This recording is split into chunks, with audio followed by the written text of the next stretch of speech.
Mga hakbang upang masugpo ang terorismo. Una ay maging mapagmatyag.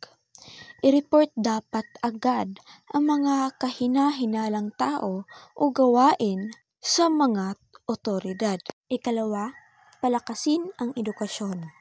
Turuan natin ang kabataan o aking kapwa-kabataan tungkol sa kapayapaan at respeto sa kapwa.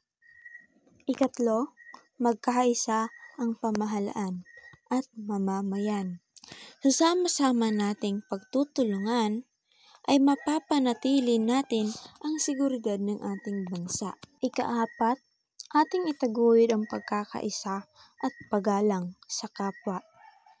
Iwasan natin ang diskriminasyon at alitan sa relihiyon o kultura upang ating maiwasan ang problema.